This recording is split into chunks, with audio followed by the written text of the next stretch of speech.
पहली ही लाइन में उसकी डेफिनेशन दी हुई है। मॉलिक्यूलर मास क्या है? Molecular mass is the sum of atomic masses of element present in a molecule. पहले ही 2 लाइन में उसकी डेफिनेशन है। नहीं आया? नहीं आया? अरे एनसीईआरटी बुक बहुत स्टैंडर्ड बुक है, समझ गए कि नहीं? इसीलिए टॉपर कहता है किससे पढ़ो? एनसीईआरटी से। लेकिन हम लोग पढ़ते हैं किससे? रिफ्रेशर से। नहीं समझ पाए?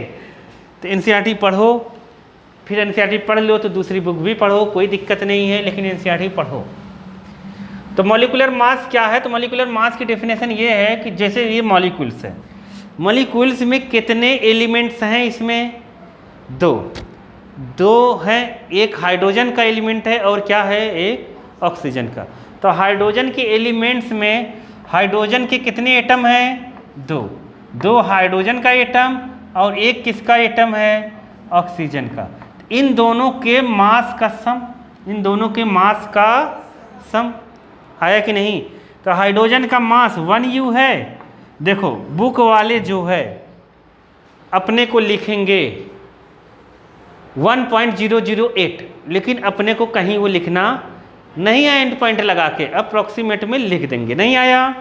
हाइड्रोजन का 1U और इसका होता है, ऑक्सीजन का होता है 8 एटॉमिक नंबर, डबल कर देना 16U। सभी का डबल नहीं होता, वो एक दिन बताऊंगा मैं। 2 + 16 तो कितना हो गया? 18U। अरे आया कि नहीं? तो ये पानी का एटॉम, पानी के मॉलिक्यूल्स का क्या हो गया? Molecular mass. नहीं आया? ये पानी का जो मॉलिक्यूल्स है उसका मास हो गया, तो इसलिए हो गया मॉलिक्यूलर मास। नहीं आया? तो डेफिनेशन क्या है इसकी? कि जितने भी एलिमेंट्स प्रेजेंट हैं किसमें? मॉलिक्यूल्स में। जितने भी एटम्स प्रेजेंट है किसमें? मॉलिक्यूल्स में। सबका मास निकाल के सम कर दो, सबका मास निकाल के सम कर दो। तो इसीलिए डेफिनेशन लिख लो बुक से। क्या लिखोगे? Molecular mass is the sum of atomic masses. नहीं आया? Atomic masses. एटॉमिक मास मतलब समझ गए ना? इसमें कितने हाइड्रोजन मॉलिक्यूल्स का, हाइड्रोजन एलिमेंट का कितने एटम है? 2 एटम। ऑक्सीजन 1 है, इसके 2 का मास, इसके 1 का मास, टोटल मास। नहीं आया? आ गया ना? तो बुक में जो डेफिनेशन दी है वही लिख लो, अगर लिखना है तो। बुक से लिखे हैं, है कि नहीं? बुक में जो दिया है वो स्टैंडर्ड तो है ही। मान लो मॉलिक्यूलर मास का अपने मन से डेफिनेशन देना है तो क्या लिखोगे? क्या लिखोगे? हाँ, एटॉमिक मास ऑफ क्या? Elements. Atomic mass of elements, समझ गए? या लिख दो सम। क्या लिखोगे? Sum of atomic mass of molecules, atomic mass of elements present in molecules. बोलो। अरे मॉलिक्यूल्स में जो एटम्स प्रेजेंट हैं उनके एटॉमिक मास का सम। क्या होगा? सम नहीं करेंगे? आ गया? फार्मूला मास क्या है?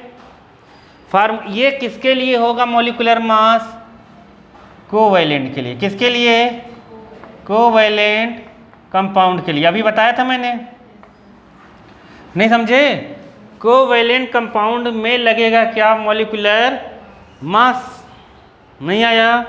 कोवैलेंट कंपाउंड कौन सा रहेगा? जो शेयरिंग वाला मॉलिक्यूल से बनाएगा। इसमें आयनिक बॉन्ड में कौन सा लगेगा? जैसे NaCl, इन सब में क्या लगेगा? आयनिक। जैसे NaCl क्रिस्टल फॉर्म में पाए जाते हैं। कैसे पाए जाएंगे? क्रिस्टल फॉर्म में पाए जाएंगे। तो इसे कहेंगे NaCl का ये फार्मूला है। क्या है? NaCl का फार्मूला है, तो इसलिए इसका हम निकालेंगे फार्मूला मास। तो ये देखा गया है कि इसका जो होता है तो वो होता है Na का, Na जो एटम है उस एटम का मास कितना है? 23U। कितना है? 23U। Na3 का होता है, क्लोरीन का होता है 35.5U। इन दोनों को क्या कर दो? प्लस। तो कितना आ गया? 58.5U। आया समझ में? नहीं आया? ये किसके लिए है? Ionic compound. आयनिक कंपाउंड कैसा मिलेगा अपने को? 3D फॉर्म में। कैसा मिलता है? 3D। और कैसा मिलेगा? क्रिस्टल फॉर्म में। कैसा मिलेगा? क्रिस्टल फॉर्म में। समझ गए कि नहीं? क्रिस्टल फॉर्म में मिलता है। आया कि नहीं आया? 3D फॉर्म में मिलेगा और कैसा मिलेगा? क्रिस्टल फॉर्म में मिलेगा। ठीक है। ये कभी डिस्क्रीट नहीं मिलता, अकेले नहीं मिलता। कैसा नहीं मिलता? अकेले। अकेले नहीं मिलने का मतलब समझ रहे हो? नहीं मिल समझे? NaCl अकेले नहीं रहता है, ये झुंड में रहता है। कैसा रहता है? झुंड में। झुंड में कौन रहता है? मूवी में कैसे कहता है? झुंड में कौन रहता है? कौन रहता है? अकेले तो कौन रहता है? अकेला कौन रहता है? शेर। झुंड में कौन रहता है? कौन रहता है?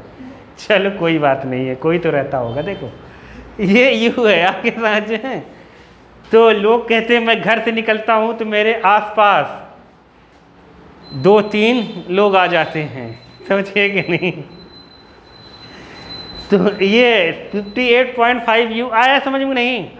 फार्मूला मास आयनिक कंपाउंड का होगा। तो अभी जब हम चैप्टर आगे पढ़ेंगे तुम लोग डिटेल से पढ़ोगे चैप्टर नंबर 4 में कि आयनिक कंपाउंड क्या है, कोवैलेंट कंपाउंड क्या है, तो वहाँ हम लोग पढ़ लेंगे।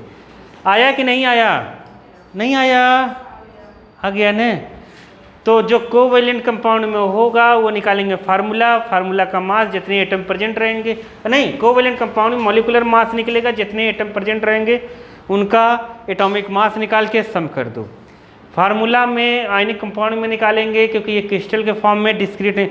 H2O अकेले मिल जाता है मॉलिक्यूल्स, लेकिन ये अकेले नहीं मिल पाता। NaCl अकेले नहीं मिल पाता, इसलिए इसको फार्मूला कहते हैं। तो फार्मूला मास हो जाता। आया समझ में?